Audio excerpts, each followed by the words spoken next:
Bab 681. Bisnis lebih penting daripada kehidupan. Bola mata Cao Xiang berputar-putar sejenak. Saya juga tidak tahu, tuan saya, dia selalu datang dan pergi tanpa jejak. Cao Xiang tidak bodoh, jika dia berani mengusir Su Honghui pasti tidak akan menyayanginya. Chen Xuan secara alami tahu apa yang dipikirkan Cao Xiang. Wu Bo. Chen Xuan tidak menyia-nyiakan kata-kata dan langsung memberi perintah. Wu Bo mengerti, dan tanpa mengucapkan sepatah kata pun, mengayunkan tangannya dan menamparkan wajah Cao Xiang dengan keras. Tampar. Lebih dari selusin tamparan berlalu, dan wajah Cao Xiang berlumuran darah segar, seluruh wajahnya berlumuran darah, pemandangan yang menyedihkan untuk dilihat.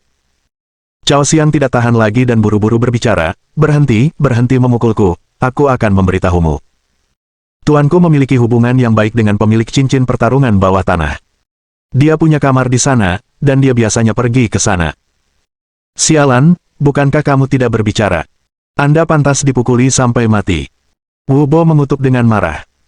Chen Xuan tidak menyia-nyiakan kata-kata lagi dan meminta Wu Bo mengarahkan mereka langsung ke arena pertarungan bawah tanah. 1 jam kemudian, Chen Xuan tiba di pinggiran kota Sijiu. Lingkungannya sepi, dengan hanya sebuah motel kecil yang terletak di sana, sangat tidak pada tempatnya di lingkungan yang begitu sunyi.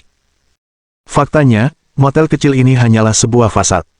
Di bawah motel ini terdapat tempat perlindungan serangan udara yang ditinggalkan. Sekarang, tempat perlindungan serangan udara ini telah diubah menjadi arena pertempuran bawah tanah, yang khusus digunakan untuk tinju dan perjudian ilegal, tempat rekreasi terkenal di lingkaran kota Sijiu. Pada saat ini, malam telah tiba, waktu utama untuk arena pertarungan bawah tanah. Arena pertarungan bawah tanah yang luas sudah ramai, dipenuhi tamu di sini untuk hiburan. Pertandingan tinju malam ini sudah dimulai. Di atas panggung, 2 orang kuat berotot terlibat dalam pertempuran sengit. Orang dapat dengan jelas melihat bahwa salah satu orang kuat, yang memiliki gaya rambut mohawk, tanpa henti menyudutkan lawannya di peron, melepaskan rentetan pukulan keras. Lawannya sudah babak belur dan berlumuran darah, sama sekali tidak mampu melawan, tetapi orang kuat mohawk itu tidak menunjukkan tanda-tanda berhenti. Dasan! Kerumunan di sekitar meneriakkan nama orang kuat mohawk. Baru-baru ini, nama Dasan telah menyebar ke seluruh underground fighting ring, Raja Tinju saat ini berada di garis depan. Faktanya, cincin pertarungan bawah tanah ini terbagi menjadi beberapa tingkatan. Baik Cao Xiang dan Wu Bo hanya dapat berpartisipasi dalam event level terendah, jadi kekuatan mereka cukup terbatas. Namun, Dasan berbeda. Dasan adalah Raja Tinju kompetisi tingkat kedua, bukan seseorang yang bisa dibandingkan dengan Cao Xiang dan Wu Bo. Bunuh dia! Bunuh dia! Di tengah kerumunan, seseorang berteriak dengan penuh semangat. Seluruh arena pertarungan bawah tanah adalah ilegal, dan semua petarung telah menandatangani keringanan hidup dan mati sebelum naik ke atas panggung. Oleh karena itu, tidak ada yang peduli dengan kesejahteraan para pejuang di sini. Sebaliknya, banyak penonton ingin melihat petarung mati di peron, merasa bahwa hanya tontonan seperti itu yang bisa memberi mereka kepuasan tertinggi dan membuat mereka merasa mendapatkan lebih dari nilai uang mereka. Hal ini menyebabkan setiap pembunuhan hampir menjadi klimaks pertandingan, menyemangati mereka yang memiliki sentimen brutal. Pertandingan hari ini telah mencapai momen itu. Dasan, bunuh dia! Di samping panggung, seorang pria berjas panjang dan kacamata hitam, dengan cerutu di mulutnya, memerintahkan dengan dingin. Pria ini adalah Saudara Ji, bos dari cincin pertempuran bawah tanah. Saudara Ji sangat menyadari apa yang dibutuhkan oleh para penonton ini. Orang-orang ini datang ke sini untuk melihat pertumpahan darah, untuk menyaksikan pembunuhan. Tugas Saudara Ji adalah memenuhi keinginan orang-orang ini. Hanya dengan begitu bisnisnya akan berkembang. Di sini, kehidupan manusia tidak penting, bisnis itu penting. Mengerti, bos? Senyum menyeramkan muncul di sudut mulut Dasan saat dia melangkah ke arah lawannya. Lawan yang brutal sudah menjadi rutinitas baginya. Tidak, jangan bunuh aku menyerah. Aku menyerah. Lawannya ketakutan, mundur berulang kali. Sayangnya, Dasan tidak berniat memberinya kesempatan itu. Di cincinku, tidak ada yang namanya menyerah, hanya menyerah sampai mati. Saat dia berbicara, Dasan mengayunkan tinjunya yang besar, bertujuan untuk membantingnya ke kepala petinju itu. Penonton tidak sabar untuk melihat otak petinju itu memercik. Tapi saat itu, bang! Sesosok tiba-tiba turun dari langit, mendarat dengan berat di atas panggung, tepat di depan Dasan. Semua orang terkejut dengan pergantian peristiwa yang tiba-tiba ini. Wajah Dasan langsung menjadi gelap. Semua orang menoleh ke arah pintu masuk. Chen Xuan, bersama Wu Bo, berdiri di sana dengan tenang. Dalam perjalanan ke sini, Chen Xuan telah menyembuhkan lengan Wu Bo, dan mata Wu Bo sekarang berkedip dengan ganas. Katakan pada Su Honghui untuk keluar dan menemuiku. Suara Chen Xuan jelas dan dingin saat dia berbicara dengan acuh tak acuh. Begitu kata-kata ini keluar, semua orang menjadi gempar. Su Honghui adalah yang terkuat di ring tinju bawah tanah ini dan pembangkit tenaga listrik sejati di mata semua penonton. Semua orang menghormatinya dan memanggilnya Tuan Su. Tapi sekarang, pemuda di depan mereka ini menuntut Su Honghui untuk pergi dan menemuinya, yang agak terlalu sombong. Mata saudara Ji berkedip karena kedengkian saat dia dengan dingin berteriak, Tuan Su bukanlah seseorang yang bisa kamu temui kapanpun kamu mau. Kalahkan jika kamu tidak ingin mati. Ekspresi Chen Xuan tenang, wajahnya tidak memiliki emosi apapun. Kataku, suruh Su Honghui keluar dan menemuiku. Mendengar hal ini, saudara Ji benar-benar marah. Bajingan, apakah kamu tuli? Kataku, nyahlah untukku. Dia bahkan tidak bisa mengeluarkan kata, skram, sebelum Chen Xuan menamparnya ke udara. Pukul. Saudara Ji dipukul begitu keras sehingga dia hampir jatuh ke tanah. Ini benar-benar membuat marah saudara Ji. Sial, kamu berani memukulku. Dasan, bunuh dia untukku. Jangan khawatir bos, serahkan padaku. Dengan itu, Dasan memecahkan buku-buku jarinya, tersenyum saat dia berjalan menuju Chen Xuan. Jelas, Dasan sama sekali tidak menganggap serius pemuda kurus ini. Nak, kamu berani membuat masalah di wilayah saudara Ji, kamu meminta kematian. Mengatakan ini, Dasan tiba-tiba menyerang ke depan, mengayunkan tinjunya langsung ke arahnya. Kekuatan pukulan itu menakutkan, menampilkan kekuatan ledakan Dasan yang mengesankan. Tidak ada satu orang pun yang meragukan bahwa pukulan Dasan bisa menghancurkan sebuah batu. Semua orang percaya bahwa pemuda itu sama baiknya dengan orang mati. Namun saat berikutnya, Chen Xuan hanya menendang dengan santai. Bang! Dasan bahkan tidak mendengus sebelum dia jatuh ke tanah, mati di tempat. Bab 682. Ingin balas dendam. Aku akan membantumu. Desis. Paduan suara nafas yang tajam tiba-tiba memenuhi udara. Ini adalah Raja Tinju Arena Tinju Bawah Tanah, dan sekarang seseorang telah menendangnya sampai mati dengan satu tendangan. Kecakapan seperti itu terlalu ganas. Bukan hanya penonton, tetapi bahkan Wu Bo di belakangnya, sangat terkejut dengan tampilan kekuatan Chen Xuan. Setelah keterkejutan itu muncul kekaguman. Tegas dan kejam, saudara Xuan terlalu kuat. Ini adalah orang yang selalu dicita-citakan Wu Bo.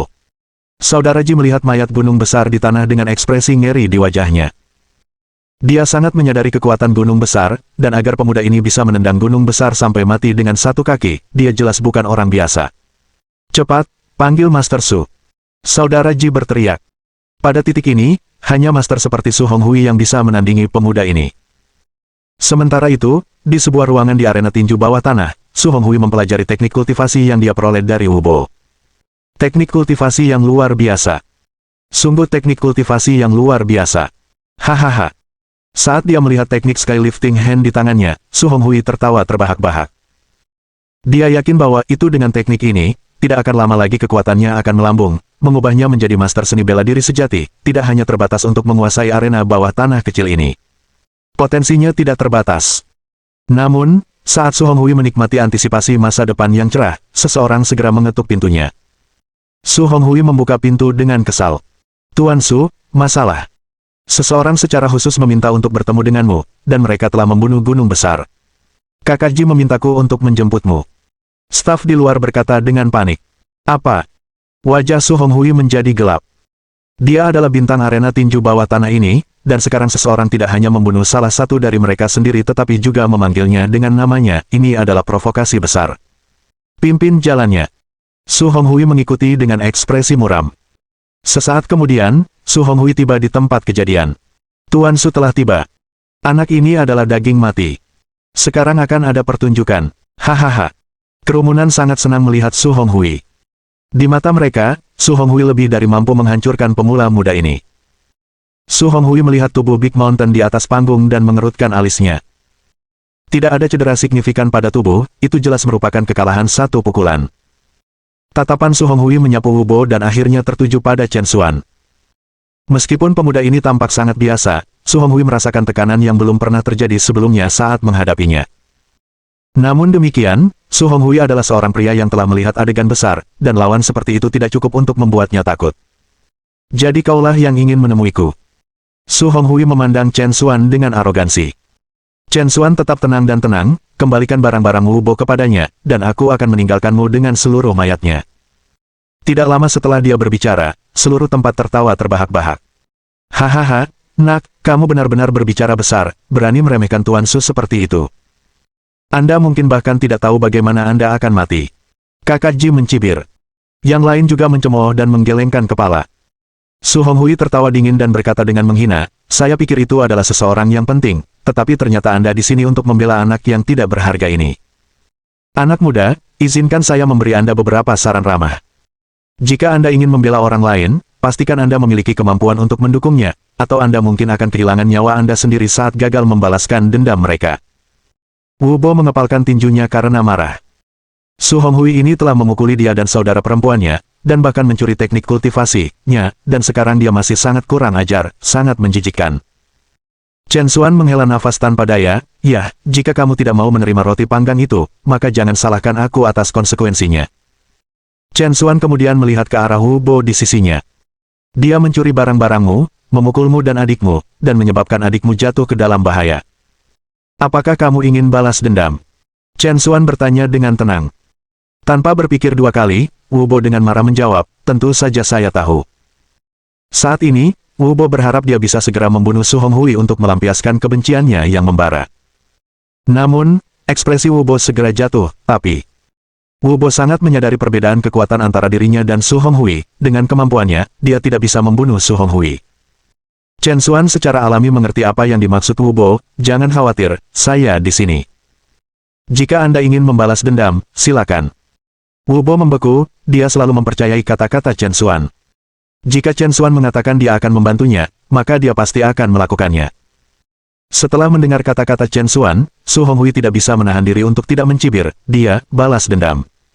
Anda mengirimnya ke kematiannya. Hahaha.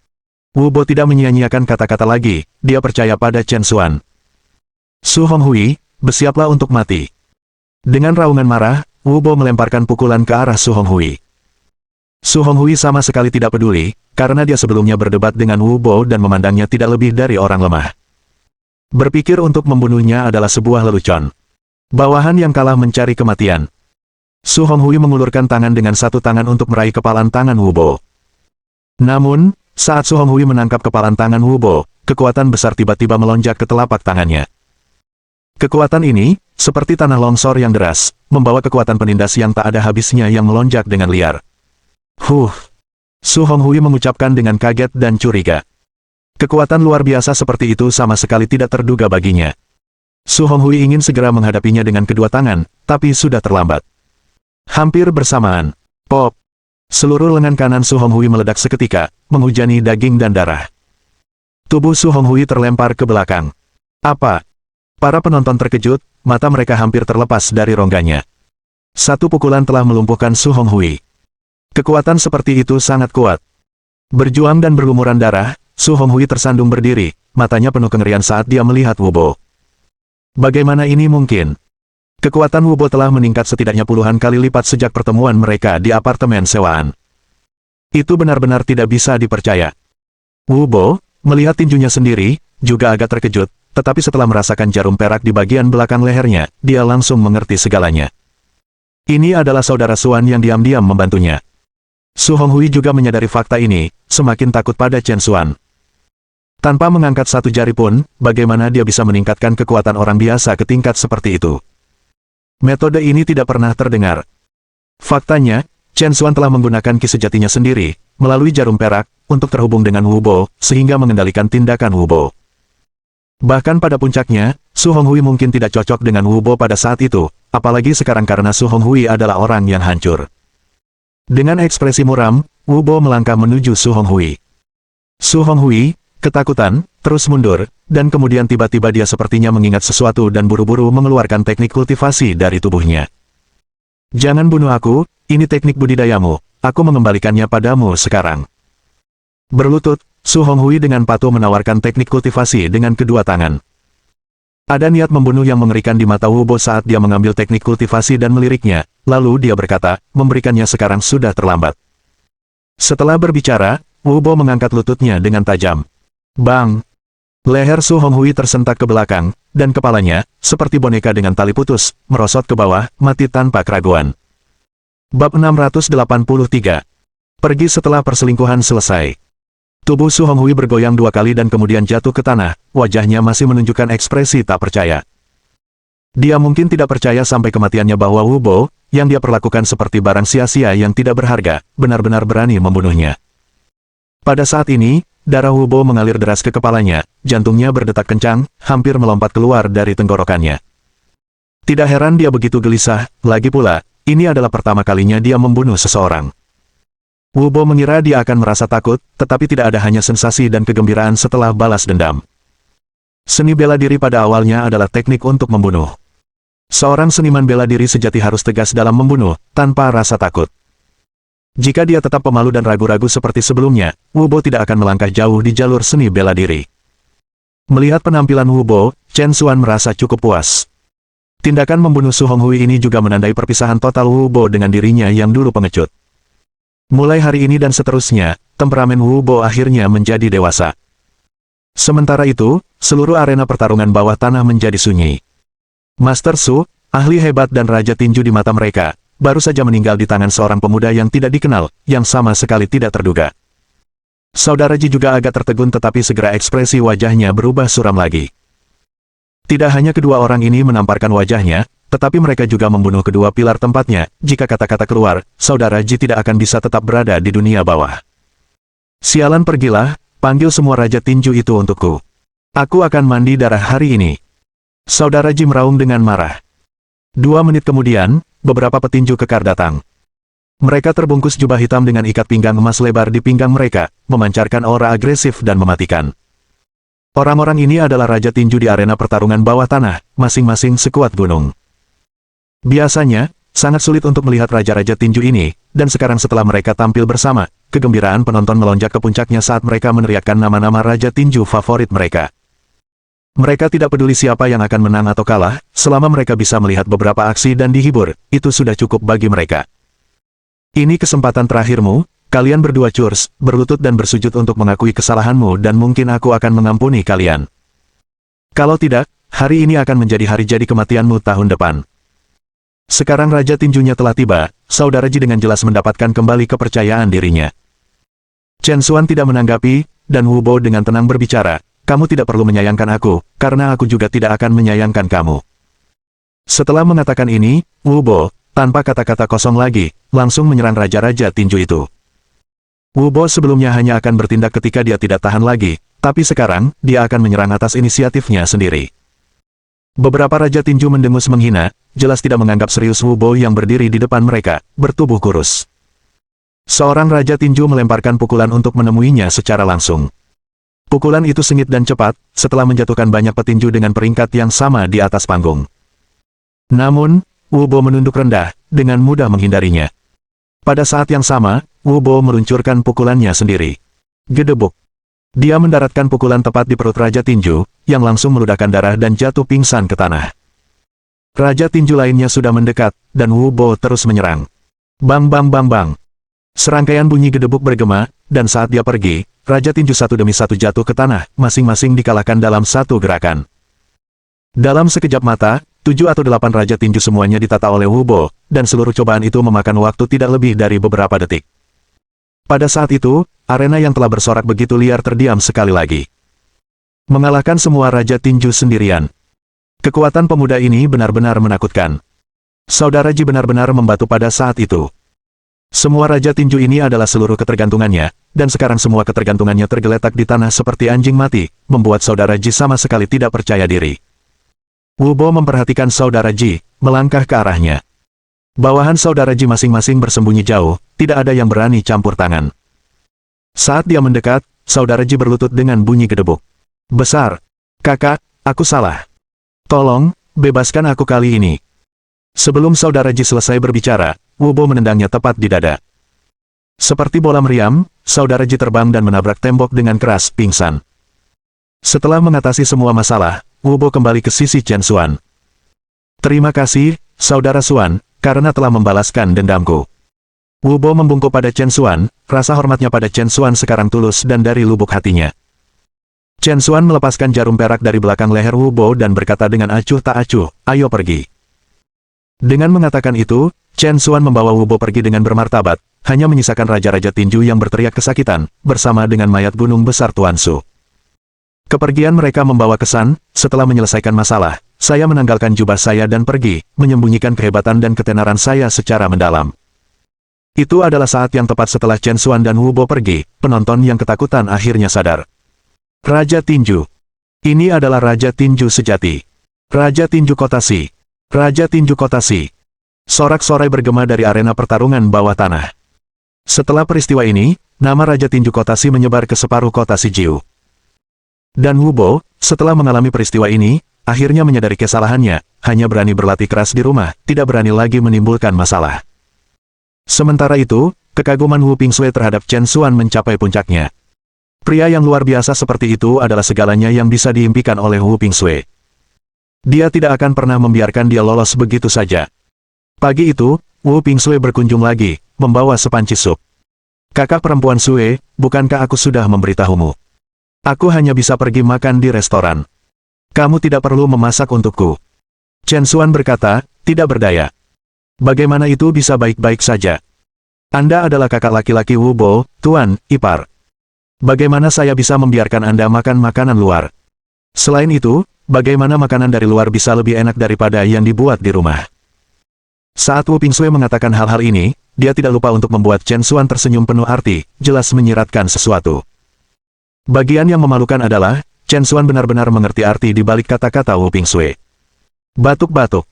Chen Xuan terbatuk canggung 2 kali, tidak berani melanjutkan pembicaraan.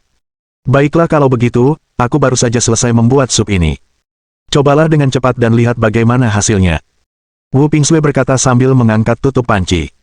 Sup yang mengepul, penuh dengan keharuman, langsung meresap ke dalam ruangan. Tidak dapat disangkal bahwa Wu Pingsui benar-benar wanita yang berbudi luhur, makanan yang dia masak sangat lezat dan sangat sesuai dengan selera Chen Xuan. Chen Xuan mengambil sendok sup dan mencicipi seteguk. Semburan rasa daging langsung menyebar ke seluruh lidah Chen Xuan. Rasa supnya memang luar biasa. Bagaimana rasanya? Wu Pingsui bertanya dengan penuh semangat. Saat Chen Xuan mencicipi, dia menganggukkan kepalanya dengan kagum dan berkata, "Memem, ini sangat enak." Ngomong-ngomong, sup macam apa ini? Tanpa berpikir 2 kali, Wu Pingsui dengan santai menjawab, "Oh, itu bergizi ayam tua direbus dengan pisel banteng." Puff. Chen, pada saat itu, langsung menyemprotkan supnya, hampir mati tercekik. Bab 684. Saya mencari Chen Xuan. Apakah wanita ini gila, benar-benar memberiku sup seperti itu untuk diminum? Ini terlalu berlebihan, bukan? Hei, apa kamu baik-baik saja? Wu Pingsui buru-buru menepuk punggung Chen Xuan. Chen Xuan merasa tidak berdaya, tidak, kakak perempuan Sue, saya masih muda, apakah saya benar-benar membutuhkan makanan bergizi seperti itu sekarang? Yah, wajar bagi seorang pria untuk merawat dirinya sendiri dengan tonik, itu lebih baik untuk kesehatanmu. Wu Pingsui berhenti sejenak, menyelipkan rambutnya ke belakang telinganya, dan kemudian menambahkan dengan agak malu-malu, dan, itu juga untuk bertanggung jawab atas calon istrimu. Setelah mengatakan ini, Wu Pingsui, dengan wajahnya memerah, berlari keluar, membuat Chen Xuan tertegun dan kehilangan kata-kata. Minum sup untuk bertanggung jawab atas calon istriku. Ini juga. Chen Xuan menggelengkan kepalanya, tidak dapat menemukan kata-kata untuk menggambarkan pemikirannya tentang wanita ini. Dengan wajahnya yang masih merah, Wu Pingsui berlari ke bawah, dan saat dia sampai di dasar, sebuah jeep berlapis putih berhenti di pintu masuk. Wu Pingsui terkejut, dia mengenalinya sebagai kendaraan militer. Itu mengejutkan Wu Pingsui, mengapa seseorang dari Kementerian Perang muncul di tempatnya. Saat Wu Pingsui merenungkan hal ini, sesuatu yang lebih mengejutkan terjadi. Pintu jeep terbuka, dan keluarlah seorang wanita. Wanita itu memiliki kulit putih dan sosok yang tinggi, jauh melampaui apa yang disebut model internasional. Yang lebih berharga lagi adalah wanita dengan tubuh yang sempurna seperti itu juga memiliki wajah yang sangat cantik. Fitur-fitur indah yang dapat menutupi semua selebritas wanita papan atas, terutama sepasang kacamata berbingkai emas yang bertengger di hidungnya yang halus, yang menambahkan suasana intelektualitas yang tak terlukiskan ke seluruh kepribadiannya. Tanpa ragu, Wu Pingsui dapat melihat sekilas bahwa wanita ini berasal dari keluarga terkemuka, yang berlatar belakang militer. Wanita tipe ini jelas bukan seseorang yang bisa dibandingkan dengan Wu Pingsui, dari keluarga kecil. Apa yang tidak diketahui Wu Pingsui adalah mengapa wanita luar biasa seperti itu muncul di rumahnya. Pada saat ini, wanita di depannya juga memperhatikan Wu Pingsue dan mendekat sambil tersenyum, bertanya, "Halo, kakak perempuan, bolehkah saya bertanya apakah Chen Xuan tinggal di sini?" Wu Pingsue merasa tersambar petir, wajahnya menjadi gelap karena terkejut, dan semua ekspresinya membeku. "Dia memanggilku apa? Kakak perempuan. Kakak perempuan. Ih." Wu Pingsue sangat marah sehingga dia hampir kehilangan kesabaran, tetapi yang membuatnya tidak berdaya adalah wanita di depannya tidak hanya cantik, dengan senyum manis dan suara lembut. Wanita seperti itu, bahkan seseorang yang pemarah seperti Wu Pingsue, tidak bisa membuat dirinya marah. Segera setelah itu, Wu Pingsue mendapatkan kembali ketenangannya dan tiba-tiba memikirkan sesuatu. "Tunggu, siapa yang kamu katakan kamu cari?" Wu Pingsue bertanya. "Oh, Chen Xuan, aku sedang mencari Chen Xuan, dia memang tinggal di sini, bukan?" Senyum wanita itu tetap manis. Wu Pingsue tercengang. Wanita ini ada di sini untuk Chen Xuan. Wanita yang begitu cantik, berbadan sehat, bersuara manis, dan bergengsi, ada di sini untuk Chen Xuan. Pada saat itu, Wu Pingsue tiba-tiba merasakan krisis yang belum pernah terjadi sebelumnya. "Sebenarnya, kamu salah, orang yang kamu cari tidak ada di sini." Wu Pingsue berbohong. Namun, begitu kata-kata itu keluar dari mulutnya, Song Qiuhuan. Tiba-tiba, sebuah suara datang dari lantai atas itu adalah Chen Xuan. Song Qiuhuan mendongak dan melihat Chen Xuan menatapnya. Wajahnya yang sangat cantik juga memperlihatkan senyuman yang cemerlang, mampu memikat semua makhluk. Wu Pingsue, bagaimanapun, benar-benar tercengang.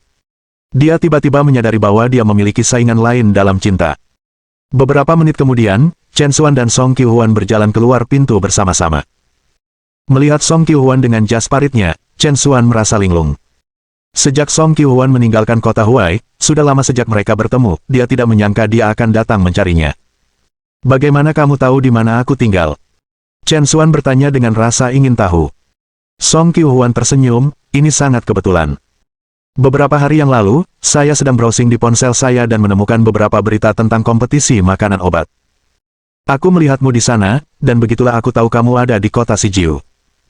Chen Xuan tersenyum masam, dia tidak menyangka dia akan mengetahui keberadaannya di kota Sijiu seperti itu.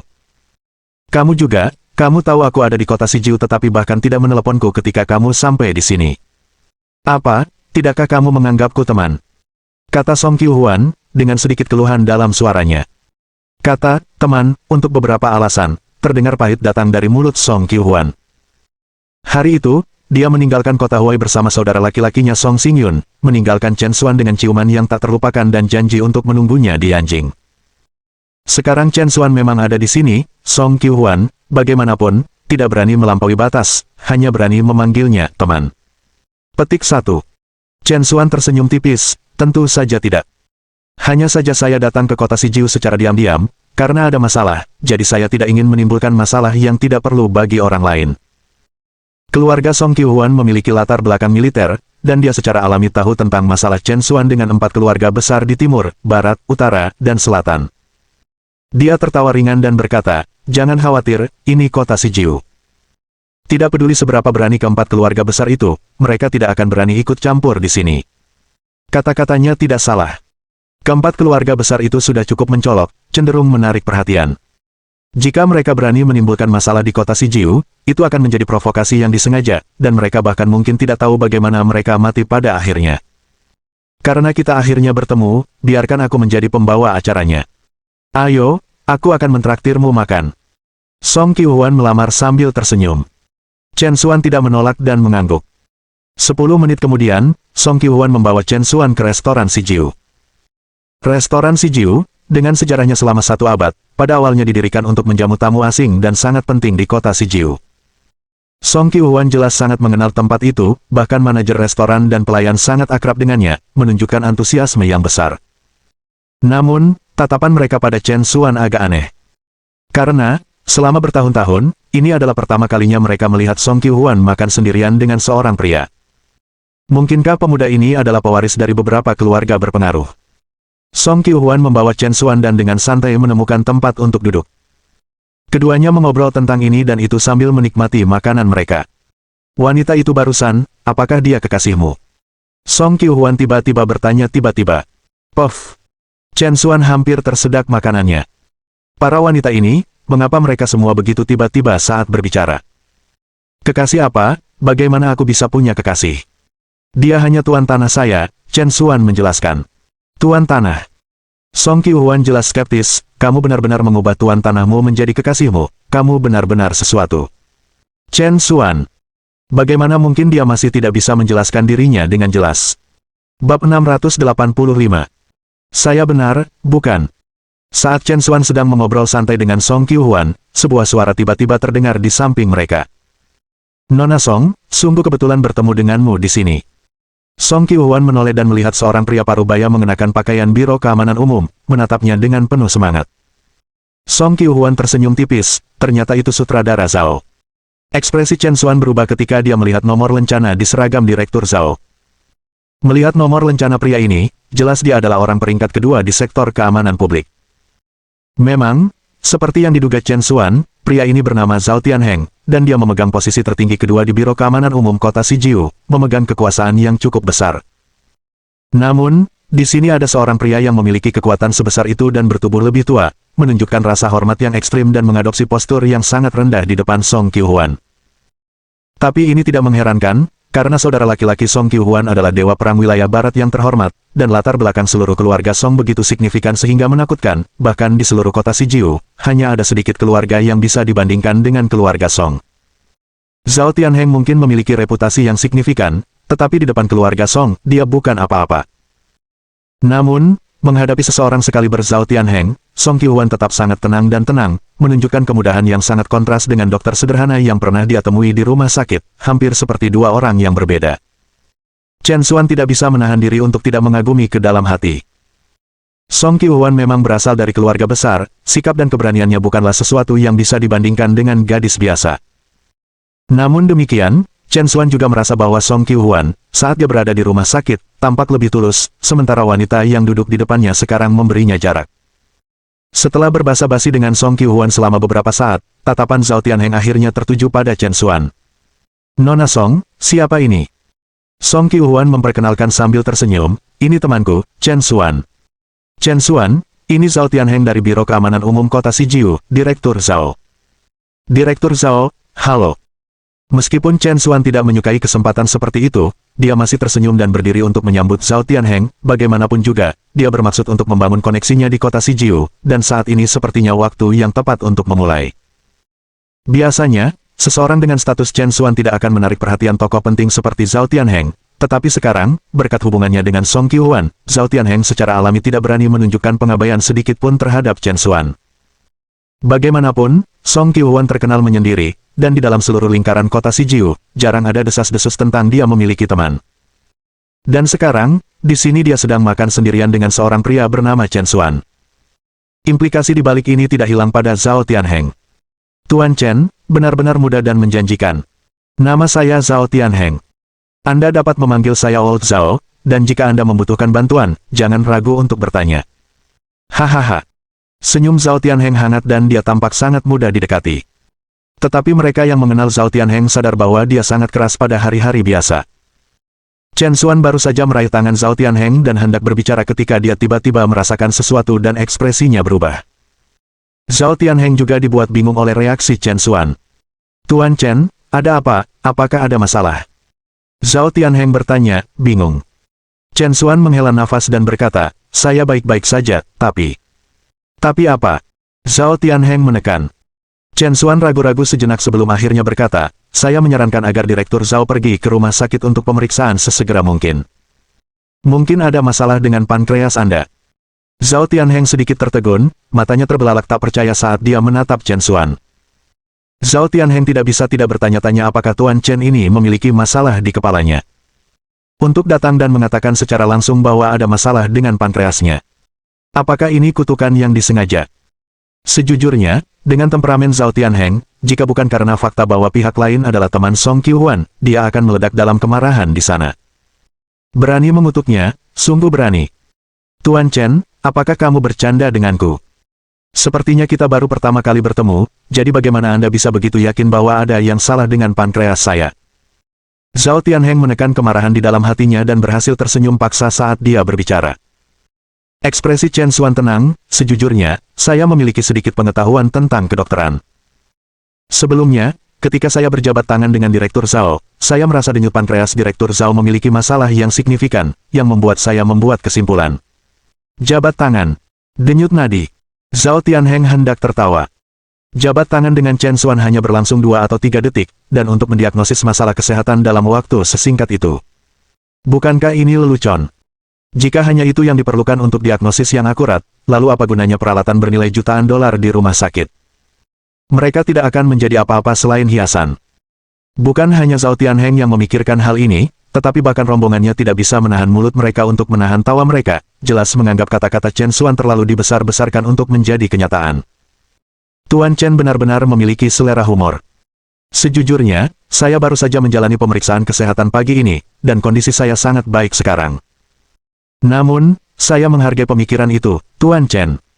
Zhao Tianheng mempertahankan senyumnya, untuk menghormati Song Qiuhuan. Song Qiuhuan, menyadari Zhao Tianheng tidak menganggap serius diagnosis Chen Xuan, dengan ramah mengingatkannya, Direktur Zhao, saya tahu bahwa kata-kata Tuan Chen mungkin tampak agak tidak masuk akal bagi Anda, tetapi saya sendiri telah menyaksikan keterampilan medis Chen Xuan. Dia benar-benar setara dengan tingkat dokter suci nasional, sama sekali tidak kalah dengan dokter senior di rumah sakit nasional. Sekarang dia telah mengatakannya, saya pikir akan bijaksana bagi Anda untuk berhati-hati. Kata-kata dari Song Qiuhuan ini jelas menunjukkan dukungan untuk Chen Xuan. Zhao Tianheng, bagaimanapun, tetap tidak yakin, mengira Song Qiuhuan telah dibodohi, dan dengan santai menjawab, terima kasih atas perhatianmu, Nona Song. Aku akan berhati-hati. Saya memiliki beberapa hal yang harus diperhatikan, jadi saya tidak akan menunda makan Anda lebih lama lagi. Aku akan pergi. Karena itu, Zhao Tianheng segera pergi bersama rombongannya. Baru setelah Zhao Tianheng dan yang lainnya pergi, Song Qiuhuan bertanya dengan rasa ingin tahu, apakah kamu yakin tentang ini? Apakah Zhao Tianheng benar-benar sakit? Chen Xuan mengangguk, kanker pankreas, stadium akhir. Desis. Song Qiuhuan tidak bisa menahan napas dengan tajam. Jika Chen Xuan benar, maka Zhao Tianheng memang dalam bahaya besar. Chen Xuan ragu-ragu sejenak sebelum akhirnya berkata, bertemu Zhao Tianheng di sini, itu rencanamu, bukan? Song Qiuhuan terkejut, lalu tersenyum, mengapa kamu mengatakan itu?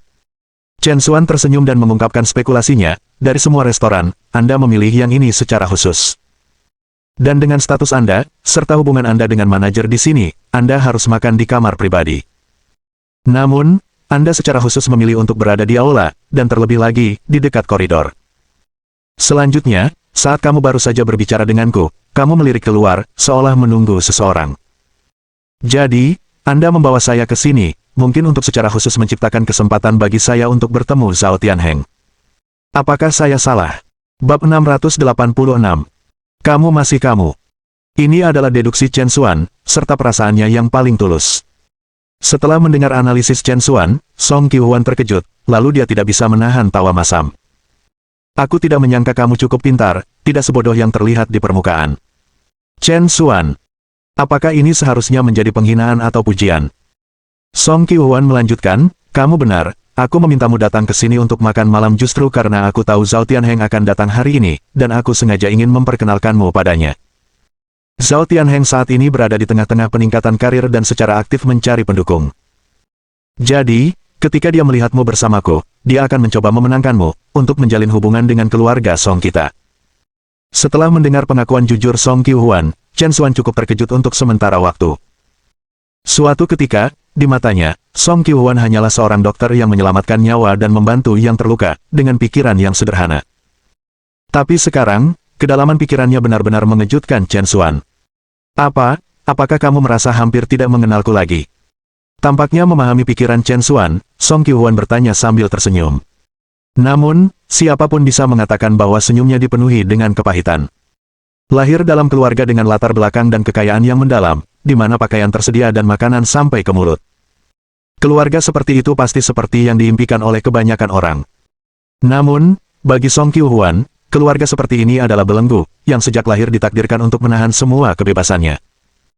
Justru karena alasan inilah Song Qiuhuan sebelumnya melarikan diri ke tempat kecil seperti kota Huai, menyamarkan identitasnya untuk menjadi seorang dokter yang rendah hati. Pada saat itu juga di kota Huai Song Qiuhuan mengalami seperti apa rasanya kebebasan sejati. Tapi sekarang, dia telah kembali ke kota Sijiu. Dalam lingkungan yang begitu rumit dan kompetitif, dia tidak punya pilihan selain kembali ke Nona Song yang licik dari keluarga Song seperti dulu. Dia harus pintar, tinggal di sini tanpa otak bisa berakibat fatal. Chen Xuan, melihat kepahitan di wajah Song Qiuhuan, juga menyadari sesuatu. Dia tersenyum masam dan berkata, sedikit, tapi seperti kata pepatah, seorang pria di Jianghu, dengan keadaannya terikat. Ngomong-ngomong, kamu masih kamu, bukan? Song Qiuhuan terkejut. Kata-katanya sederhana, namun untuk beberapa alasan, itu memberinya dorongan untuk menangis. Bahkan dia mengira dia telah berubah. Dia juga percaya bahwa orang lain akan merasa dia telah berubah. Namun, pria ini tidak melakukannya. Di dalam hatinya, dia masih Song Qiuhuan itu. Setelah bertahun-tahun, Song Qiuhuan yang tinggal di menara tinggi akhirnya merasa dimengerti. Begitu dia menenangkan emosinya, Song Qiuhuan berbicara lagi, saya pikir, karena Anda baru saja tiba di kota Sijiu, akan lebih baik bagi Anda untuk mengenal seseorang seperti Zhao Tianheng. Namun, tidak ada yang bisa mengantisipasi segalanya, siapa sangka dia akan tertular penyakit seperti itu. Kanker pankreas, hampir tidak dapat disembuhkan. Setidaknya, dengan penyakit ini, karir Zhao Tianheng di birokrasi secara efektif berakhir. Jadi, semua pengaturan yang dibuat Song Qiuhuan untuk hari ini sia-sia. Namun, pada saat berikutnya, dia mendengar Chen Xuan perlahan berkata, tidak, kamu salah. Aku bisa menyembuhkan penyakitnya. Dia bahkan bisa mengobati kanker pankreas. Tapi dia segera sadar. Ya, dia pernah menjadi dokter dewa terkenal yang terkenal di 2 provinsi, setelah mengobati banyak penyakit yang tidak dapat disembuhkan. Seharusnya tidak terlalu mengejutkan bahwa dia bisa mengobati penyakit semacam ini. Song Qiuhuan berkata sambil tersenyum, peluang memang disediakan bagi mereka yang siap. Jadi, Anda sudah tahu apa yang ingin Anda lakukan selanjutnya, bukan? Chen Xuan mengangguk, saya tidak perlu berbuat banyak, saya pikir, dia akan kembali untuk menemukan saya. Song Qiuhuan mengangkat alisnya. Apakah itu di kota Huai atau kota Sijiu, pria ini masih berhasil mempertahankan ketenangannya. Ayo makan. Mengesampingkan hal-hal lain, Song Qiuhuan mulai menikmati waktu terbatas yang dia miliki sendirian dengan pria ini. Sementara itu, setelah meninggalkan Song Qiuhuan dan Chen Xuan, Zhao Tianheng merasa sangat tidak senang, bahkan menganggapnya agak tidak masuk akal. Berpikir bahwa pria yang baru pertama kali dia temui akan berani mengutuknya karena sakit, itu benar-benar mencekik. Direktur Zhao, anak itu hanya berbicara omong kosong, kamu tidak perlu mengingatnya. Salah satu wakilnya menghibur. Tepat. Saya pikir anak itu yang memiliki masalah di kepala, berani berbicara menentang Direktur Zhao seperti itu, dia benar-benar tidak tahu apa-apa tentang sopan santun. Yang lain juga menimpali dengan kata-kata yang menghibur. Kata-kata ini memang membuat Zhao Tianheng merasa jauh lebih baik, tetapi pengingat dari Chen Xuan masih tertahan di tenggorokannya, membuatnya merasa sangat tidak nyaman.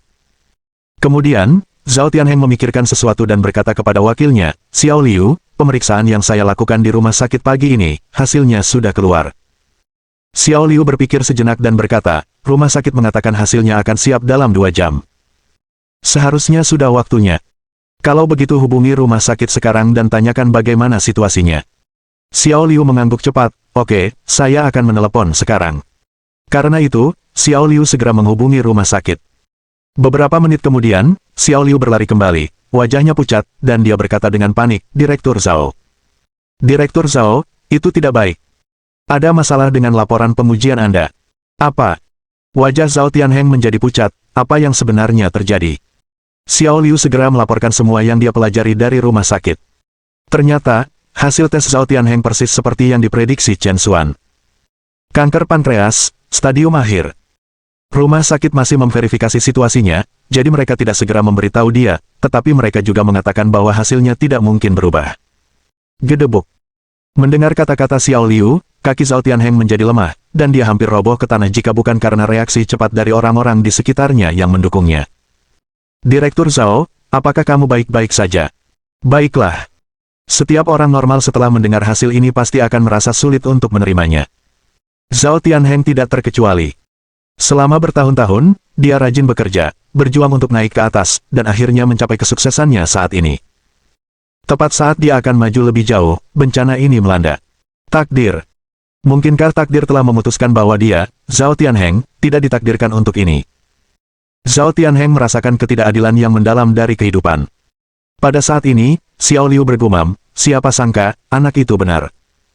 Kata-kata ini menyatukan Zhao Tianheng seolah-olah dari mimpi. Ya, pemuda itu bernama Chen Xuan, yang telah melihat penyakitnya pada pertemuan pertama mereka, dan yang telah memenangkan hati wanita muda keluarga Song. Orang seperti itu, mungkin, bisa memiliki cara untuk menyembuhkan penyakitnya. Dengan pemikiran itu, Zhao Tianheng tidak ragu-ragu sejenak lagi dan berbalik, berlari menuju lokasi Chen Xuan dan Song Qiuhuan. Bab 687 bermanfaat bagi orang lain. Chen Xuan dan Song Qiuhuan sedang menikmati makanan mereka sambil tertawa ketika Zhao Tianheng tiba-tiba bergegas mendekat dan meraih tangan Chen Xuan. Adegan itu juga mengejutkan Song Qiuhuan. Tapi Zhao Tianheng, alih-alih meminta maaf atas kejatuhannya, menggenggam tangan Chen Xuan dengan erat, suaranya mendesak, "Tuan Chen, selamatkan aku. Anda harus menyelamatkan saya, Tuan Chen." Pada saat itu, Zhao Tianheng telah kehilangan ketenangannya sepenuhnya, menyerupai lalat tanpa kepala dalam kepanikannya. Chen Xuan, bagaimanapun, tidak terburu-buru, menanggapi dengan tenang, "Direktur Zhao, ada apa? Apa yang membuatmu begitu gelisah?" Zhao Tianheng buru-buru menjawab, "Tuan Chen, itu semua salahku sekarang, aku gagal mengenali naga sejati di hadapanku, dan tidak mengindahkan kata-katamu. Aku minta maaf padamu sekarang." Song Qiuhuan mengangkat alisnya, "Direktur Zhao, apa yang terjadi? Mungkinkah memang ada yang salah dengan kesehatan Anda?" Zhao Tianheng terlihat sedih, "Nona Song, sejujurnya, rumah sakit baru saja memberitahu saya tentang diagnosisnya, saya telah dipastikan menderita kanker pankreas stadium akhir, dan tidak ada yang bisa mereka lakukan untuk itu. Tapi, saya yakin, dengan keterampilan medis Tuan Chen yang luar biasa, Anda pasti bisa menyelamatkan hidup saya, bukan?" Zhao Tianheng memandang Chen Xuan dengan penuh harapan, seolah menatap satu-satunya garis hidupnya. Chen Xuan memutuskan untuk tidak membuatnya tegang dan berkata sambil tersenyum tipis, "Kamu benar, aku memang bisa menyembuhkan penyakit Direktur Zhao. Sebenarnya, saya hanya mempertimbangkan untuk menawarkan bantuan saya." "Benarkah?" Mata Zhao Tianheng berkilau kegirangan. Chen Xuan mengangguk, "Bagaimana dengan ini, Direktur Zhao, kamu kembali untuk saat ini, dan besok aku akan datang membawa obat untuk merawatmu, apakah itu terdengar bagus?" "Ya, ya, ya." Zhao Tianheng mengangguk berulang kali, lalu disepakati, "Besok saya pribadi akan datang menjemput Tuan Chen." Setelah itu, Zhao Tianheng meninggalkan nomor ponsel Chen Xuan. "Mengganggu Tuan Chen dengan ini. Saya akan pergi sekarang, kita akan bertemu besok." Zhao Tianheng sangat bersemangat sehingga kata-katanya keluar dengan campur aduk. Sebelum pergi, Zhao Tianheng juga meninggalkan sebuah kotak brokat. Di dalam kotak brokat ada Rui Giok, jelas bukan barang biasa, itu adalah hadiah yang baru saja diberikan seseorang kepada Zhao Tianheng, dan sekarang dia menawarkannya kepada Chen Xuan, tanda ketulusannya. Melihat sosok Zhao Tianheng yang mundur, senyum muncul di sudut mulut Song Qiuhuan. "Saya harap Zhao Tianheng bisa menjadi landasan pertama Anda di kota Sijiu." Chen Xuan tersenyum, "Terima kasih atas semua yang telah kamu lakukan untukku." Song Qiuhuan berpose malu-malu, "Benarkah? Bagaimana Anda berencana untuk membalas budi saya atas bantuan besar ini? Katakan padaku, bagaimanapun kamu ingin aku membalasmu baik-baik saja," kata Chen Xuan. "Benarkah? Lalu, bagaimana dengan komitmen seumur hidup?" "Ah, itu." Chen Xuan terdiam sesaat, tidak tahu bagaimana harus menanggapinya. Song Qiuhuan tertawa, menutup mulutnya, "Hahaha, aku hanya bercanda denganmu, lihat betapa takutnya kamu." Hahaha. Chen Xuan hanya bisa merasa tidak berdaya. Para wanita ini, mengapa mereka semua senang membuat lelucon seperti itu? Setelah mengucapkan selamat tinggal pada Song Qiuhuan, Chen Xuan membeli beberapa jamu dalam perjalanan pulang dan kemudian mulai menyiapkan obatnya di kamar sewaannya. Kanker, seperti kanker Zhao Tianheng, bermuara pada akumulasi racun abnormal di dalam tubuh, menyebabkan pembelahan sel menjadi abnormal dan tidak terkendali. Apa yang perlu dilakukan Chen Xuan adalah membantu Zhao Tianheng mengeluarkan racun-racun ini dari tubuhnya. Bagi Chen Xuan saat itu, ini bukanlah tugas yang sulit. Setelah bekerja semalaman, obatnya akhirnya siap. Saat itu, di luar sudah cerah. Chen Xuan mengeluarkan teleponnya, berniat menelepon Zhao Tianheng. Tapi sebelum Chen Xuan bisa menelepon, teleponnya berdering terlebih dahulu. Itu adalah panggilan Cui Ruyun. "Halo, Ruyun." Chen Xuan menekan tombol jawab tanpa berpikir dua kali. "Chen Xuan, apakah kamu bebas pada siang hari?" "Oh, aku baik-baik saja, ada apa?" Chen Xuan bertanya. "Ingat Kapten Wong yang membantumu terakhir kali?" "Kapten Wong." Chen Xuan bingung sejenak, tapi dia segera mengingat kejadian itu. Terakhir kali, ketika Wu Pingsui diculik oleh Cao Xiang, Chen Xuan meminta bantuan Cui Ruyun. Saat itu, Cui Ruyun telah menemukan seorang kapten bernama Wong Yong dari Biro Keamanan Umum untuk membantu. Meskipun Wong Yong memang membantu Chen Xuan, dia tidak merahasiakan penghinaannya terhadap Chen Xuan. Tapi karena dia telah membantu, Chen Xuan tidak menganggapnya terlalu pribadi. Saya ingat, mengapa, apakah ada sesuatu yang terjadi? Chen Xuan bertanya. Seperti ini, saya sebelumnya memberitahu Kapten Wong bahwa Anda mengetahui beberapa keterampilan medis, jadi dia bilang dia ingin Anda memeriksa denyut nadinya dalam beberapa hari ke depan untuk melihat bagaimana kesehatannya. Sebenarnya, saya pikir ini bisa menjadi peluang yang bagus, tapi saya tidak yakin apa pendapat Anda tentang itu. Chen Xuan tentu saja mengerti pemikiran Cui Ruyun. Tampaknya Cui Ruyun memiliki ide yang sama dengan Song Qiuhuan, yaitu untuk memperkenalkannya pada beberapa koneksi yang dapat menguntungkan perkembangannya di masa depan di kota Sijiu. Awalnya, Zhao Tianheng dan Wong Yong sama-sama merupakan bagian dari Biro Keamanan Umum, dan terlebih lagi, pangkat Zhao Tianheng jauh lebih tinggi daripada Wong Yong. Berbicara secara logis, karena Chen Xuan sekarang memiliki koneksi seperti sutradara Zhao, dia secara teknis tidak perlu menjalin hubungan dengan Wong Yong lagi. Namun, mengingat Wong Yong telah membantunya sebelumnya, dan bahwa Cui Ruyun telah berbicara baik tentang dia kepada Wong Yong dalam upaya membantu Chen Xuan. Chen Xuan merasa bahwa itu, jika hanya demi Cui Ruyun, dia sama sekali tidak bisa menolak undangan Wong Yong. Pada akhirnya, Chen Xuan mengangguk dan berkata, kesempatan yang sangat bagus, tentu saja saya bisa. Saya bebas, kapan Kapten Wong tersedia? Mendengar tanggapan Chen Xuan, Cui Ruyun juga menghela nafas lega. Sejujurnya, Cui Ruyun agak khawatir Chen Xuan, dengan karakternya yang sombong, tidak akan menerima undangan seperti itu. Kapten Wong mengatakan kemarin bahwa dia ingin Anda berkunjung pagi ini.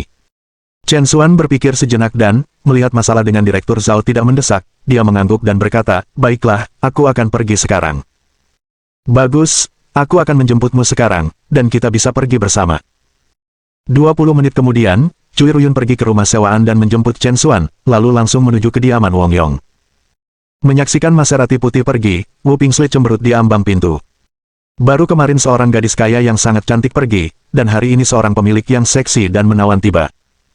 Mengapa dia memiliki begitu banyak saingan dalam cinta? Dan untuk berpikir, sup penis ayam dan sapi yang dia buat dengan susah payah, lebih baik tidak berakhir menguntungkan wanita lain. Setengah jam kemudian, Maserati berhenti di depan sebuah villa. Ini adalah tempat Wong Yong. Melihat villa di depannya, alis Chen Xuan terangkat tanpa sadar. Bagaimanapun, ini adalah kota Sijiu, di mana tanahnya bernilai emas. Untuk bisa membeli villa di sini, Cui Ruyun membawa Chen Xuan ke pintu dan mengetuk. Siapa itu? Sesaat kemudian, seorang pria kekar yang tidak sabar membuka pintu. Melihat Cui Ruyun di ambang pintu, alis pria kekar itu terangkat. Hei, cantik, siapa yang kamu cari? Bab 688. Cui Ruyun mengakali dirinya sendiri. Kata-kata pria berotot itu sembrono, dan tatapannya ke arah Cui Ruyun jelas memiliki niat buruk. Cui Ruyun pasti memperhatikan kecerobohan pria itu, tetapi pura-pura tidak melihatnya. Halo, saya sedang mencari Kapten Wong, kata Cui Ruyun sambil tersenyum. Mencari Kapten Wong kita, iya. Ada apa? Mengapa Anda tidak memberitahu saya tentang hal itu? Mungkin saya juga dapat membantu Anda. Hehe. Wajah pria berotot itu masih penuh dengan lelucon, jelas berniat menggoda Cui Ruyun. Saat Cui Ruyun hendak menepisnya dengan beberapa patah kata, dia mendengar Chen Xuan berbicara dengan suara dingin. Kami datang untuk merawat Kapten Wong, ini, bisakah kamu menggantikan Kapten Wong juga? Pernyataan ini membuat pria berotot itu terdiam, wajahnya berjuang untuk menyelamatkan muka. Nak, siapa kamu? Dengan nada yang begitu besar. Cui Ruyun dengan jujur menjawab, dia adalah Dr. Chen, yang telah mengatur untuk memeriksa kesehatan Kapten Wong. Pria berotot itu segera menunjukkan ekspresi cemoohan, sial, saya pikir dia orang yang hebat, ternyata dia hanya seorang dokter yang buruk. Begitu sengit dalam ceramahnya, siapapun yang tidak tahu akan mengira dia adalah pemimpin kota. Seh. Ekspresi Chen Xuan menjadi gelap, dan dia baru saja akan mengatakan sesuatu ketika sebuah suara datang dari dalam rumah. Da Cui, siapa itu? Kapten Wong, ini aku. Cui Ruyun buru-buru menjawab. Oh, ini Tuan Cui, masuklah, masuklah. Hahaha. Seorang pria berusia awal 30-an dengan wajah penuh kegembiraan datang menemui mereka, itu adalah Kapten Wong Yong. Kapten Wong, izinkan saya memperkenalkan Anda, ini adalah Dr. Chen yang saya sebutkan kepada Anda. Cui Ruyun memperkenalkan sambil tersenyum. Oh, masuklah, Wong Yong melirik Chen Xuan dan menjawab begitu saja. Kapten Wong, Dr. Chen di sini sangat marah, baru saja dia menunjukkan wajah yang panjang padaku. Da Cui bersenandung meremehkan dengan pura-pura geli. Wong Yong tampak sedikit tidak senang. Dia sudah merasa bahwa seseorang seperti Chen Xuan, yang membutuhkannya, tidak berada di levelnya, dan bahkan bertemu dengan Chen Xuan sudah merupakan bantuan. Namun, setibanya di sana, orang ini memiliki keberanian untuk menunjukkan wajahnya kepada temannya, jelas-jelas melupakan tempatnya sendiri. Chen Xuan mengabaikan omelan Da Cui, berbicara dengan tenang, "Kapten Wong, terima kasih atas bantuanmu dengan masalah terakhir kali. Ini sedikit tanda penghargaan, tolong jangan menganggapnya terlalu maju." Dengan itu, Chen Xuan melewati kantong kertas, yang berisi Rui Giok yang diberikan Zhao Tianheng kepada Chen Xuan sehari sebelumnya. Chen Xuan tidak ada gunanya untuk barang itu dan berpikir itu tidak benar untuk muncul dengan tangan kosong untuk mengungkapkan rasa terima kasihnya kepada Wong Yong hari ini, jadi dia membawa barang ini bersamanya. "Oh, kamu membawa sesuatu. Da Cui, periksa hal baik apa yang dibawa Dr. Chen." Tanpa melihat, Wong Yong dengan santai menyerahkan kantong kertas itu kepada Da Cui. Sudah jelas apa yang dimaksud Wong Yong. Chen Xuan baru saja menunjukkan wajah panjang kepada Da Cui, dan sekarang dia ingin memberi Da Cui kesempatan untuk mendapatkan kembali wajahnya. Da Cui pasti tidak akan melewatkan kesempatan ini, dan dia dengan santai menerima kantong kertas itu. "Baiklah, biarkan aku melihatnya." Saat dia berbicara, Da Cui dengan sembarangan membuang kantong kertas luar dan membuka kotak brokat. Setelah melihat Rui Giok di dalam, Da Cui segera membuat keributan. "Wow, Rui Giok, ini adalah harta karun yang besar." Wong Yong menjadi tertarik. "Sungguh, apa maksudmu?" Da Cui tertawa, "Mengingat kualitasnya, bukankah itu batu giok Hetian? Jika ini nyata, nilainya setidaknya 20 atau 30 juta.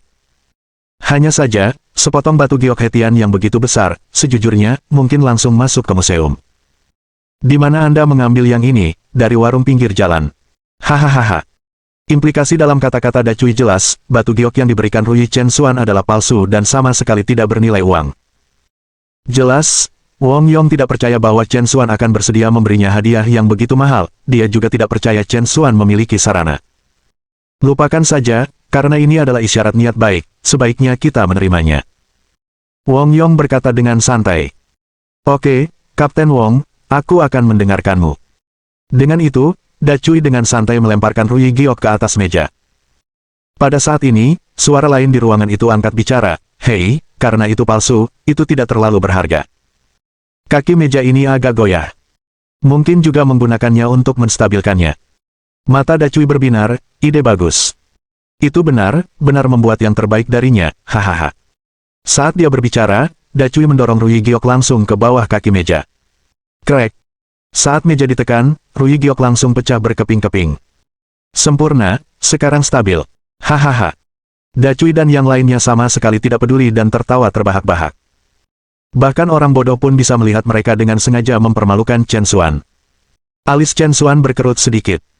Jika bukan karena Cui Ruyun, dia pasti sudah lama kehilangan kesabaran. Cui Ruyun juga merasa tidak senang, tapi di permukaan, dia hanya bisa berpura-pura acuh tak acuh. "Kapten Wong, karena Dr. Chen sudah ada di sini, mengapa dia tidak memeriksakan kesehatannya sekarang?" Cui Ruyun menyarankan. Setelah mendengar saran Cui Ruyun, Wong Yong melambaikan tangannya dengan acuh, "Tidak perlu terburu-buru untuk memeriksa kesehatan saya. Tidak mudah Bos Cui datang sejauh ini, ayo santai dulu." Saat dia berbicara, Wong Yong menunjuk ke meja mahjong terdekat dan tersenyum, "Kamu tahu cara bermain mahjong, kan Bos Cui? Ayo, bergabunglah dengan kami untuk beberapa putaran pertama." Mendengar ungkapan yang bermakna, beberapa putaran, Da Cui dan yang lainnya semua menyeringai dengan niat buruk. Memiliki kesempatan untuk bermain mahjong di meja yang sama dengan wanita cantik seperti Cui Ruyun sangat menyenangkan bagi mereka. Alis halus Cui Ruyun sedikit dirajut, "Ini, bukan ide yang bagus, Dr. Chen cukup sibuk, jangan." Sebelum Cui Ruyun bisa menyelesaikannya, ekspresi Wong Yong tiba-tiba terkulai. "Ada apa, Bos Cui?" Tidak memberi muka.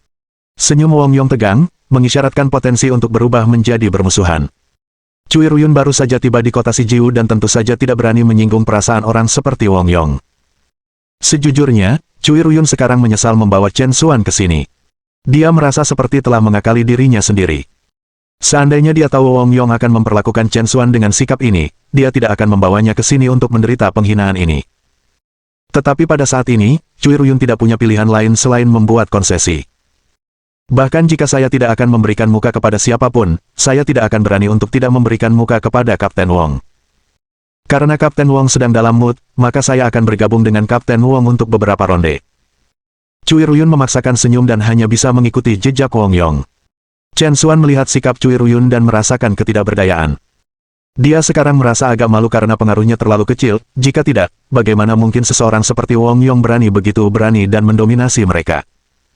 Kemudian, Wong Yong menunjuk Chen Xuan dan berkata, "Oh ya, kamu akan mentraktirku, bukan? Saya pernah mendengar bahwa pengobatan tradisional Anda berbicara tentang melihat, mendengarkan, bertanya, dan merasakan denyut nadi. Saat kami bermain mahjong, Anda hanya berdiri di samping kami dan mengamati warna kulit saya. Setelah kami bersenang-senang, saya akan menguji seberapa baik Anda melakukannya." Hahaha. Mata Chen Xuan menyipit. Apakah Wong Yong menugaskannya untuk menghadapi hukuman? Bab 689. Anda meminta saya untuk mengatakannya. Cui Ruyun tidak bisa menahan cemberut sedikit ketika dia mendengar pengaturan Wong Yong. "Kapten Wong, Chen Xuan adalah seorang dokter dan juga seorang tamu, bukankah agak tidak pantas baginya untuk berdiri sepanjang waktu?" Wong Yong, bagaimanapun, melambaikan tangannya dengan acuh tak acuh. "Hei, ada apa dengan itu?" Berdiri memberinya pandangan yang lebih baik. Tepat, statusnya hanya cocok untuk berdiri. Haha. Dacui juga tertawa dan menimpali ke samping. Semua orang di ruangan itu mengikutinya dan tertawa terbahak-bahak. Saat Chen Xuan hendak bereaksi, teleponnya tiba-tiba berdering. Chen Xuan meliriknya, melihat Zhao Tianheng menelepon, dan langsung menjawab panggilan itu. Wong Yong tidak terlalu memperhatikan Chen Xuan, malah tersenyum saat mengundang Cui Ruyun untuk duduk. Merasa tidak berdaya, Cui Ruyun duduk dan mulai bermain mahjong dengan Wong Yong, Dacui, dan yang lainnya. Di sisi lain, "Tuan Chen, bagaimana persiapannya di pihak Anda? Kapan waktu yang tepat bagi saya untuk menjemput Anda?" Di telepon, sikap Zhao Tianheng sangat sopan. Faktanya, Zhao Tianheng telah segera menghubungi ahli medis dari kota Sijiu pada malam sebelumnya, dan yang mengejutkan semua orang, kesimpulan para ahli sangat konsisten. Zhao Tianheng menderita kanker pankreas stadium akhir, yang tidak dapat disembuhkan dengan teknologi medis saat ini. Selain itu, menurut penilaian ahli, Zhao Tianheng memiliki waktu hidup kurang dari 2 bulan. Mendengar berita ini, Zhao Tianheng jatuh ke dalam keputusasaan total. Pada saat yang sama, dia menganggap Chen Xuan lebih sebagai satu-satunya garis hidupnya, oleh karena itu sikapnya yang sangat hormat terhadap Chen Xuan sekarang. Chen Xuan dengan santai berkata, "Maaf, tapi saya mungkin tidak bisa datang hari ini." Zhao Tianheng segera menjadi cemas. Penyakit ini seperti tulang ikan yang tersangkut di tenggorokannya, dan dia sangat ingin segera sembuh dari penyakit itu. Sekarang mendengar Chen Xuan mengatakan dia tidak bisa datang hari ini sama sekali tidak dapat diterima. Zhao Tianheng dengan cepat berkata sambil tersenyum paksa, "Tuan Chen, apa yang terjadi? Bukankah kami setuju kamu datang untuk mentraktirku hari ini? Apakah bahan obatnya belum disiapkan?" Zhao Tianheng mengira Chen Xuan masih marah dengan kejadian kemarin. Chen Xuan buru-buru menjelaskan, "Oh, bukan itu. Sebenarnya, obat yang saya butuhkan untuk merawat Anda sudah disiapkan. Hanya saja saat ini aku terjebak dalam sesuatu di luar, jadi aku hanya bisa mentraktirmu besok." Mendengar ini, Zhao Tianheng jauh dari ketenangan. Penyakitnya bisa merenggut nyawanya kapan saja, belum lagi dalam semalam, dia tidak bisa menunggu semenit pun. "Tolong, Tuan Chen, hidupku tergantung pada seutas benang, dan aku ketakutan. Saya benar-benar tidak bisa menunggu sedetik pun lebih lama. Tuan Chen, bisakah Anda membuat pengecualian dan datang untuk merawat saya hari ini? Aku mohon padamu." Kata-kata Zhao Tianheng sangat mendesak, jelas menakutkan. Chen Xuan berhasil tersenyum masam, karena dia tidak menyangka Zhao Tianheng, yang tampak tenang dan tenang di permukaan, menjadi sangat tidak sabar. Chen Xuan melirik Wong Yong, yang sangat asyik bermain mahjong. Sepertinya tidak ada lagi alasan baginya untuk tinggal di sini. Pada akhirnya, Chen Xuan berkata, "Baiklah, saya di distrik Villa Provence sekarang. Jika Anda punya waktu, datang menjemputku."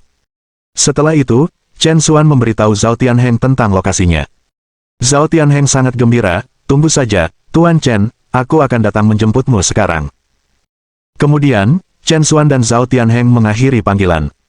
Saat Wong Yong memainkan ubin mahjong-nya, dia melirik Chen Xuan dan berkata, "Yo, saya tidak menyadari Tuan Chen begitu sibuk.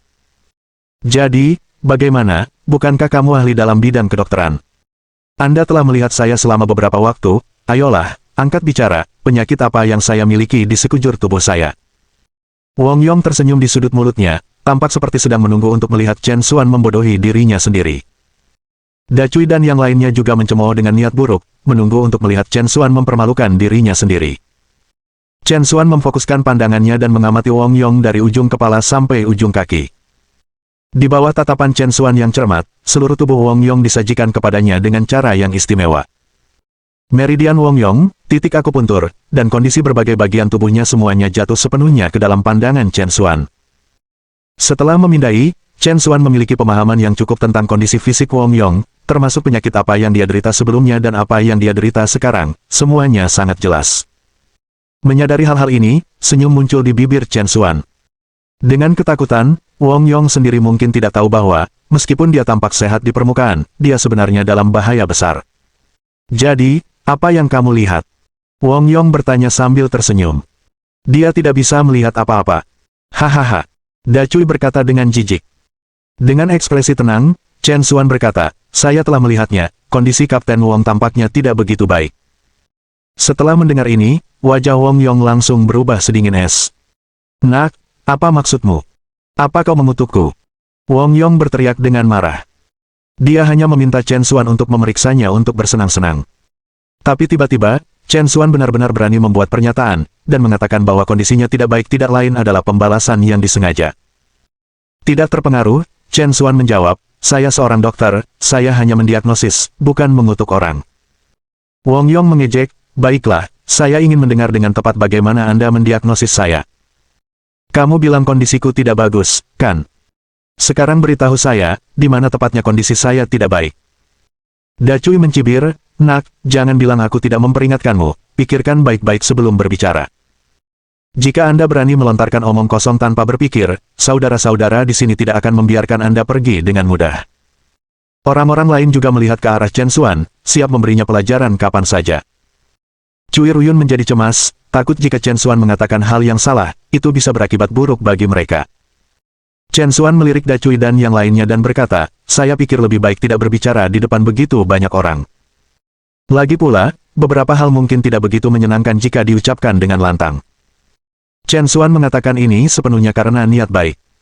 Sayangnya, Wong Yong sama sekali tidak peduli dan berkata dengan mencemooh, omong kosong, siapa yang kamu coba takuti? Bicaralah jika Anda ingin mengatakan sesuatu, jika Anda harus kentut, maka kentut. Berhenti berbelit-belit. Ya, katakan saja sudah. Da Cui dan yang lainnya bergema dengan tidak sabar. Chen Xuan menghela nafas tanpa daya. Wong Yong memaksakan tangannya, dia tidak bisa disalahkan. Chen Xuan berbicara langsung, Anda memiliki kasus kekurangan ginjal yang serius, yang dapat menyebabkan impotensi. Apa? Semua orang langsung tercengang. Da Cui dan yang lainnya memandang Wong Yong dengan tatapan skeptis. Wong Yong berdiri membeku untuk waktu yang lama sebelum akhirnya meledak dalam kemarahan, omong kosong. Saya bisa menangani 10 malam, saya sangat sehat. Andalah yang impoten. Chen Xuan tersenyum pahit, setelah minum obat, mungkin memang ada efek ajaib seperti itu, tetapi justru karena seringnya menggunakan obat-obatan seperti itu, ginjal Anda menjadi semakin terkuras. Bab 690 saya berubah pikiran. Wong Yong sangat marah sehingga dia ingin mengutuk ibunya. Pada saat yang sama, dia benar-benar bingung.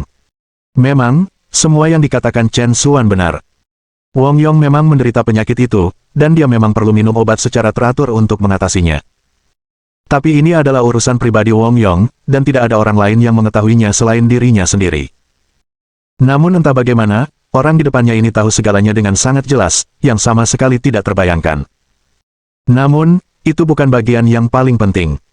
Inti masalahnya adalah Chen Xuan berani mengungkapkan ini di depan begitu banyak orang, yang tidak lain adalah mempermalukannya di depan umum. Bagaimana mungkin Wong Yong tidak marah? Kamu benar-benar berbicara omong kosong. Saya tidak sakit, saya sehat sempurna. Wong Yong meraung. Jelas, dia tidak mau mengakui hal seperti itu. Da Cui dan yang lainnya juga mengutuk, tepatnya, tidak hanya tidak ada penyakit yang terlihat, tetapi Anda juga berani melemparkan lumpur ke Kapten Wong kami. Anda pasti sedang mencari masalah, bukan? Jika Anda melontarkan omong kosong lagi, percaya atau tidak, kami akan menghajarmu. Da Cui dan kelompoknya hendak mengerumuni Chen Xuan. Chen Xuan, bagaimanapun, tetap tenang, berkata, berbicara omong kosong. Ketika saya memperlakukan orang, saya tidak pernah berbicara omong kosong. Faktanya, semua masalah yang baru saja saya sebutkan ini adalah masalah kecil. Selain itu, kamu memiliki satu kondisi yang paling fatal. Setelah mendengar ini, bahkan Wong Yong sendiri menjadi penasaran dan secara naluriah bertanya, penyakit apa? AIDS. Chen Xuan berseru. Boom! Wong Yong berdiri di sana, tertegun seolah disambar petir. Penyakit ini bukan lelucon. Namun, Wong Yong dengan cepat membentak, kaulah yang kentut omong kosong. Anda mengidap AIDS. Seluruh keluarga Anda mengidap AIDS. Beraninya kamu mencoreng aku, mengira aku mudah dibully, iya. Hari ini, jika aku tidak memberimu pelajaran, kamu tidak akan pernah tahu betapa hebatnya aku. Ayo, sobek wajahnya untukku, mari kita lihat apakah dia berani berbicara omong kosong lagi. Ya, Kapten Wong. Atas perintah Wong Yong, Da Cui dan yang lainnya siap untuk mendekati Chen Xuan. Cui Ruyun dengan cepat turun tangan, Kapten Wong, Chen Xuan tidak berniat buruk, jangan merusak keharmonisan di antara kita. Wong Yong mengutuk, pergilah ke neraka. Dia sudah melemparkan lumpur padaku, dan kamu masih mengatakan dia tidak berniat buruk. Saya pikir Anda pasti kekasihnya, jika tidak, mengapa Anda begitu membelanya? Saya. Cui Ruyun kehilangan kata-kata. Chen Xuan menghela nafas, pasrah berkata, lupakan saja, Ruyun. Karena dia tidak percaya dengan apa yang aku katakan, biarkan saja dia. Lagi pula, apakah saya mengatakan yang sebenarnya atau tidak, kunjungan ke rumah sakit akan memperjelas. Aku tidak bisa diganggu untuk menyelamatkan orang seperti dia. Setelah mengatakan ini, Chen Xuan membawa Cui Ruyun bersamanya, siap untuk segera pergi. Mata Wong Yong, bagaimanapun, dengan cepat berputar saat dia memutar ulang kata-kata Chen Xuan dalam benaknya. Chen Xuan tidak hanya menyebutkan disfungsi erektifnya tetapi juga tahu tentang asupan obatnya yang sering. Sekarang, Chen Xuan mengatakan dia mengidap penyakit itu, dan sejujurnya, Wong Yong memang merasa kesehatannya menurun akhir-akhir ini. Wong Yong mau tak mau berpikir, mungkinkah kata-kata Chen Xuan itu benar? Apakah dia benar-benar mengidap penyakit itu? Memikirkan kembali dengan hati-hati tentang saat-saat dia sembrono dengan eksploitasi seksualnya dalam beberapa tahun terakhir, dia memang jarang mengambil tindakan perlindungan. Mengatakan bahwa dia telah tertular penyakit itu bukanlah hal yang mustahil. Dengan pemikiran itu, hati Wong Yong tenggelam. Jika dia benar-benar tertular penyakit itu, maka dia benar-benar dalam masalah. Sejauh yang diketahui Wong Yong, hingga saat ini, penyakit itu masih belum dapat disembuhkan. Namun, dari suaranya, Chen Xuan sepertinya memiliki cara untuk menyembuhkan penyakitnya sendiri. Memikirkan hal ini, Wong Yong mulai mempertimbangkan untuk meminta Chen Xuan mencoba menyembuhkannya. Namun, menyembuhkan dia mungkin, Wong Yong secara alami tidak bisa begitu saja mengakui bahwa dia sakit, apalagi menunjukkan kelemahan pada Chen Xuan. Segera setelah itu, Wong Yong berkata, berhenti di sana. Da Cui dan yang lainnya segera pergi untuk menghalangi jalan Chen Xuan. Wong Yong, dengan seringai dingin, melangkah maju, dari apa yang baru saja kamu katakan, sepertinya kamu bisa menyembuhkannya, apa namanya? AIDS. Sejauh yang saya tahu, penyakit itu sudah mematikan, sama sekali tidak ada obatnya. Saya pikir Anda hanya menggertak. Chen Xuan tidak peduli, baiklah, anggap saja aku menggertak, jika kamu mau. Chen Xuan berkata dan mencoba pergi, tetapi Wong Yong memblokirnya lagi. Kenapa terburu-buru? Bukankah kamu datang untuk mentraktirku? Sekarang kamu ingin pergi tanpa melihat apa-apa, apakah kamu mencoba mempermainkanku? Wong Yong mulai terus-menerus mengganggu. Chen Xuan terdiam, kamu benar, awalnya aku datang untuk mentraktirmu. Namun, mengingat kekasaran Anda sebelumnya, saya berubah pikiran. Aku tidak akan menyembuhkan penyakitmu. Anda harus mencari orang lain yang lebih terampil. Dengan itu, Chen Xuan mencoba pergi. Wong Yong, geram, berpikir untuk pergi. Tidak semudah itu. Da Cui, hentikan dia untukku. Da Cui tertawa terbahak-bahak, nak, rasakan dulu kekuatan tinjuku. Saat dia berbicara, Da Cui mengangkat tinjunya yang besar dan menabraknya ke arah wajah Chen Xuan. Tapi sebelum tinjunya bisa mendarat di wajah Chen Xuan mematahkan hidungnya dengan pukulan. Bam! Darah menyembur dari lubang hidung Da Cui seperti keran telah dibuka. Ah, hidungku! Tolong, itu membunuhku. Da Cui memegangi hidungnya, berteriak kesakitan. Wong Yong sangat marah dan baru saja akan menggunakan ini sebagai alasan untuk menahan Chen Xuan. Nak, kamu berani memukul anggota Biro Keamanan Umum, kamu pasti bosan hidup. Tangkap dia, bawa dia ke tahanan. Atas perintah Wong Yong, bawahannya tampak siap menyerang Chen Xuan. Tatapan Chen Xuan berubah sedingin es, kekuatan orang-orang ini tidak berarti apa-apa baginya, mereka mendekati kematian. Saat Chen Xuan hendak bergerak, dia mendengar teriakan gemuruh tiba-tiba meletus. Semuanya berhenti. Sial, siapa lagi yang menempelkan hidungnya? Wong Yong mengutuk tanpa melihat. Namun, saat berikutnya, ketika Wong Yong melihat sosok di ambang pintu, seluruh tubuhnya membeku. Berdiri di pintu tidak lain adalah Zhao Tianheng. Zhao, Direktur Zhao, kau, apa yang membawamu ke sini? Wong Yong tidak bisa mempercayai matanya. Wong Yong hanyalah seorang kapten kecil, dan Zhao Tianheng adalah seorang pejabat tinggi, jauh di atas pangkatnya. Kemunculan tiba-tiba pria itu di rumahnya secara alami membuatnya merasa cemas dan takut. Direktur Zhao, mengapa kamu tidak mengatakan kamu akan datang ke rumahku, jadi aku bisa menyambutmu? Hahaha. Kata Wong Yong, wajahnya dipenuhi sanjungan yang patuh. Zhao Tianheng memelototi Wong Yong dengan wajah muram dan mendengus dingin, kamu pikir kamu layak untuk kunjunganku? Setelah berbicara, Zhao Tianheng berjalan lurus ke arah Chen Xuan dan membungkuk dalam-dalam. Tuan Chen, akhirnya aku menemukanmu. Hari ini, kamu harus menyelamatkan hidupku. Saat dia berbicara, Zhao Tianheng berlutut di depan Chen Xuan, diliputi emosi. Mohon dukungan dari omom ante-ante sekalian, buat subscribe atau sharekan novel Mimin ke Facebook kalian, agar channel Mimin bisa terus berkembang. Dengan begitu, Mimin bisa lebih semangat untuk up novel seru lain ke depannya. Buat teman-teman yang sudah subscribe dan sharekan novel Mimin, Mimin ucapkan terima kasih sebanyak-banyaknya.